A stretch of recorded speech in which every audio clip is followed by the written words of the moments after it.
असफलता के डर को अपने सपनों के बीच बाधा न बनने दें, बल्कि उसे अपनी सफलता की सीढ़ी बनाएं। नमस्कार साथियों, हमारे YouTube channel Shiv Shakti study man पे एक बार फिर से आपका स्वागत है। आज हम फिर से लेकर हाजिर है यूपी बोर्ड परीक्षा 2025 विशेषांक। आज का हमारा वीडियो होने जा रहा है क्लास 12th बायोलॉजी से।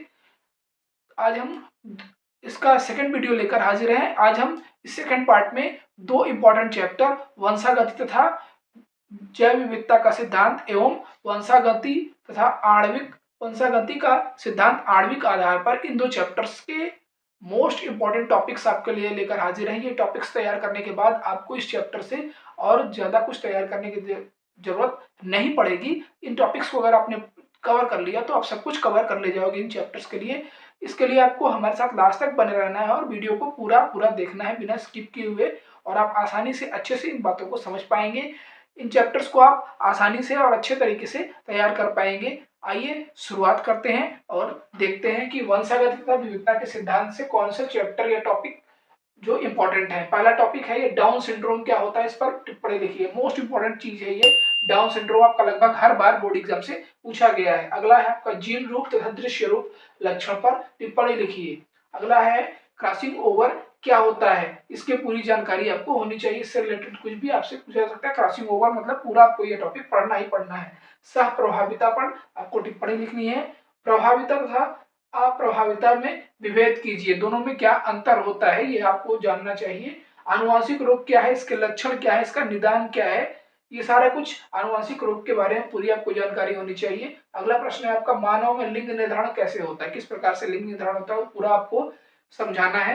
उसके बाद मेंडल के वंशागति के नियम, मोस्ट इंपॉर्टेंट टॉपिक इस चैप्टर का अगर ये आएगा तो आपका लॉन्ग आंसर में आता है। मेंडल के वंशागति के नियम को बताना होता है आपको पूरा का पूरा, ये आप याद कर लीजिए, बहुत ही इंपॉर्टेंट, ये आपको बोर्ड एग्जाम में छपा हुआ क्वेश्चन है ये। अगला प्रश्न है आपका लिंग संलग्न गुणों से आप क्या समझते हैं, यह अंतिम टॉपिक है इस चैप्टर का।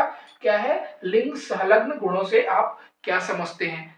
ये सारे टॉपिक अगर आप इस चैप्टर से तैयार कर लेते हैं वंशागति तथा विविधता का सिद्धांत, तो ये चैप्टर आपका यहाँ पर क्लियर हो जाएगा। अगले चैप्टर की बात करें तो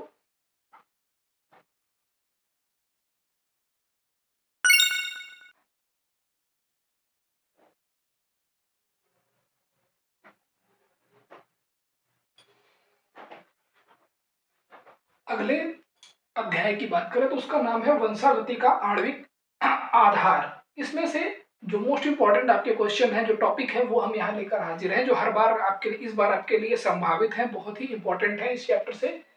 पहला है आपका डीएनए तथा आरएनए में अंतर, इसको आप रट लीजिए, कहीं ना कहीं आपसे 2 नंबर में क्वेश्चन ये पूछा ही जा सकता है।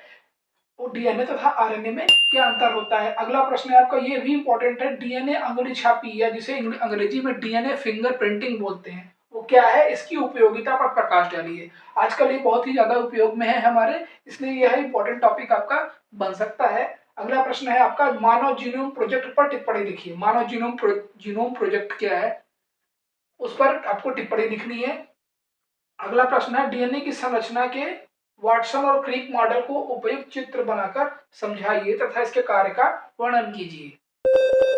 डीएनए की संरचना के वाटसन और क्रिक मॉडल को उपयुक्त चित्र बनाकर समझाइए तथा इसके कार्य का वर्णन कीजिए। मोस्ट इंपॉर्टेंट टॉपिक है आपका। अगला है आपका कार्य के आधार पर आरएनए कितने प्रकार के होते हैं, वर्णन कीजिए।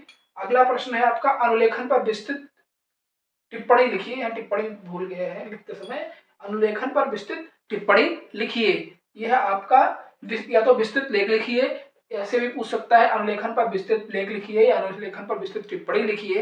ये भी आपसे पूछ सकता है अनुलेखन क्या है, इसको समझाइए। यह क्वेश्चन आपका इस प्रकार से भी आ सकता है। अगला प्रश्न है लास्ट इसका, आनुवांशिक कूट क्या है, इसकी प्रमुख विशेषताओं का वर्णन कीजिए। जी दोस्तों, अंतिम प्रश्न इस चैप्टर से, आनुवांशिक कूट क्या है, इसकी प्रमुख विशेषताओं का वर्णन कीजिए। यह दोनों चैप्टर आपके कंप्लीट हुए। यहां से इतने ही क्वेश्चन इनसे आपके बन सकते हैं मोस्ट इंपॉर्टेंट टॉपिक से। इसी से आपका शॉर्ट, वेरी शॉर्ट और बहुविकल्पी सारा का सारा कुछ इसी से आएगा, और इसी से आपका लॉन्ग आंसर टाइप क्वेश्चन भी बनेगा। इसलिए आपको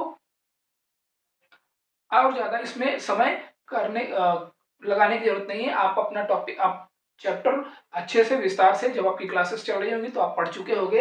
ये आपके शॉर्ट रिवीजन के लिए है और आप इसे पढ़ने के बाद आपको और इस चैप्टर से कुछ पढ़ने की जरूरत नहीं है।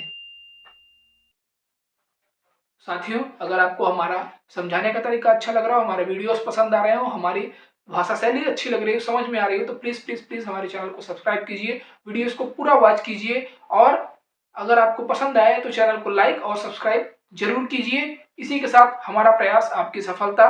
धन्यवाद।